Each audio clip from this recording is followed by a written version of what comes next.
نحمده ونصلي على رسوله الكريم أما بعد فأعوذ بالله من الشيطان الرجيم بسم الله الرحمن الرحيم ولو دخل أو في المهر بأن تزوجها على هذا أو على هذا يحكم مهر المثل عند أبي حنيفة لأن اللفظ يتناول أحدهما والموجب الأصلي مهر المثل فيترجح ما يتشابه فيتر... فيترجح ما يشابهه.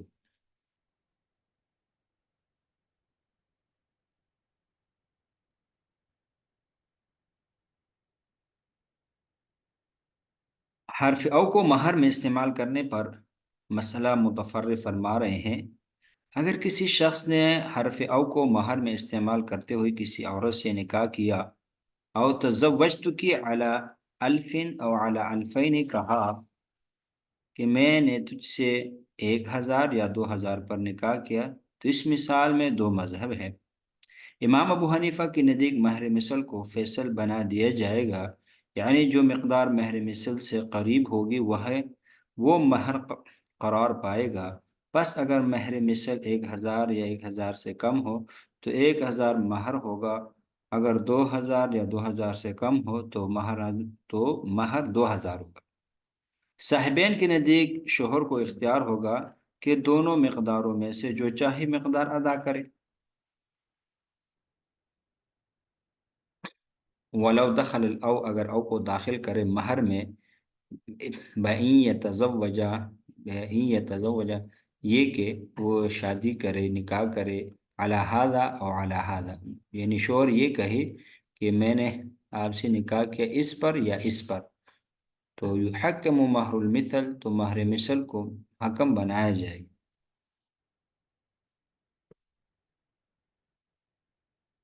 تو پہلے والا حاضر سے مثلا وہ مراد ہے 1000، دوسرے حاضر سے مراد ہے 2000، کہ میں نے تجھ سے نکاح کیا 1000 پر یا 2000، تو اس صورت میں مہر مثل کو حکم بنایا جائے گا امام ابو حنیفہ کے نزدیک، لأن اللفظ یتناول احدہما، کیونکہ یہ لفظ ان دونوں میں سے کسی ایک کو شامل ہے، 1000 یا 2000 کو، والموجب الاصلی جو اصلی چیز واجب ہے وہ مہر مثل ہے، فیترجح ما یشابہ جو بس ترجیح دی جائے گی اس کو جو عقد کی مشابہ ہو، مہر مثل کے مشابہ، لہذا اگر مہر مثل 2000 ہے تو 2000 ہوگا، اگر 1000 ہے تو 1000۔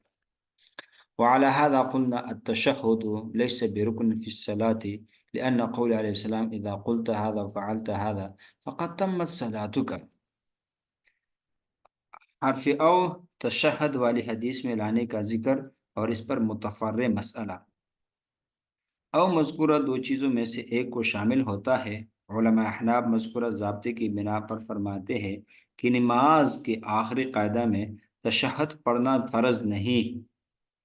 علماء احناف فرماتے ہیں کہ نماز کے آخری قاعدے میں تشہد پڑھنا فرض نہیں ہے، کیونکہ ان حضرت صلی اللہ علیہ وسلم نے تشہد سکھلاتے ہوئے ارشاد فرمایا تھا اذا قلت هذا وفعلت هذا فقد تمت صلاتك۔ اس حدیث میں پہلے حاضہ سے تشہد پڑھنے کی طرف اشارہ ہے اور دوسرے حاضہ سے قعدہ یعنی تشہد کی مقدار بیٹھنے کی طرف اشارہ ہے۔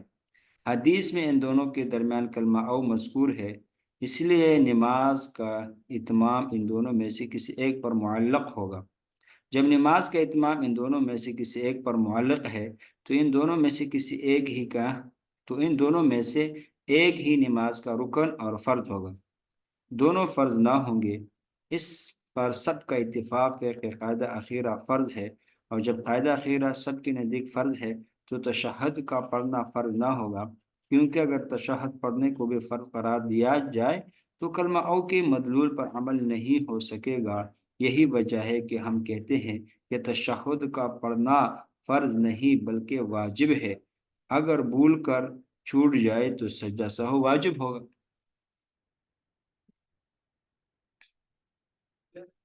فعلی ھذا قلنا، تو مذکورہ اصول کے مطابق ہمارے علماء فرماتے ہیں مذکورہ دو چیزوں میں سے ایک کو شامل ہوتا ہے، یعنی او مذکورہ دو چیزوں میں سے کچھ ایک کو شامل ہوتا ہے۔ اسی اصول پر علماء احناف فرماتے ہیں التشہد لیس برکن فی الصلاۃ، تشہد نماز میں رکن نہیں ہے، لأنه قول علیہ الصلوۃ والسلام، اس لیے کہ آپ علیہ الصلوۃ والسلام کا قول اذا قلت هذا وفعلت هذا، جب آپ نے یہ تشہد پڑھ لیا یا کر لیا عقائد اخیرہ، هذا فقد تمت صلاتک، تو آپ کے نماز پورا ہو گیا۔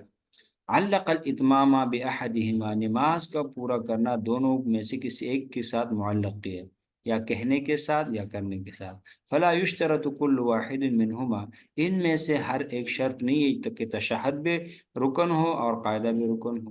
وقد شرطت القاعدۃ بالاتفاق، اور یہ بات بالاتفاق ہے کہ قاعدہ رکن ہے، قاعدہ خیرہ فرض ہے۔ فلا یشترط قراءۃ التشہد، تو تشہد کی قرات شرط نہیں ہوگی۔ جب ایک تو بالاتفاق جب وہ قاعدہ ہم نے کہہ دیا کہ قاعدہ خیرہ فرض ہے، رکن ہے، تو تشہد کا پڑھنا یہ رکن اور فرض نہیں ہوگا۔ ثم هذه الكلمة في مقام النفي يوجب النفي كل واحد من المذكورين، حتى لو قال لا أكلم هذا أو هذا يحنث إذا كلم أحدهما، وفي الإثبات يتناول أحدهما مع صفة التخيير۔ تیسری بات، حرف او مقام نفی میں عموم اور مقام اثبات میں خصوص کا فائدہ دیتا ہے۔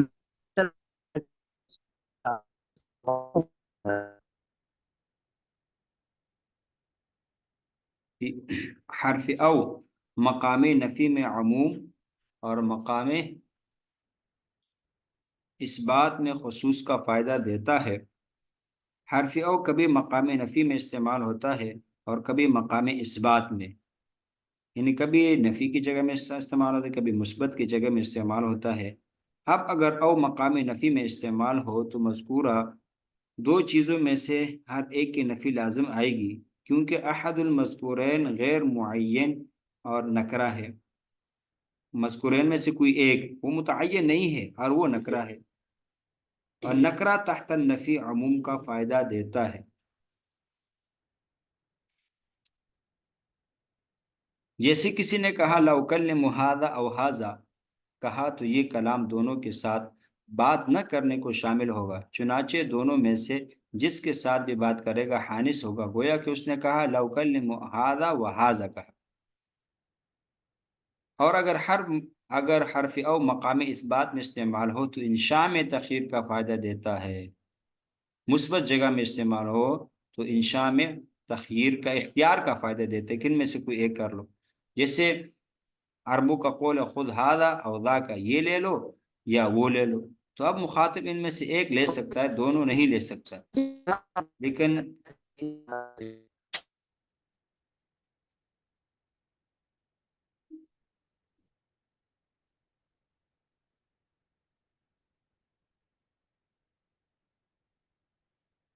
آواز نہیں آ رہی؟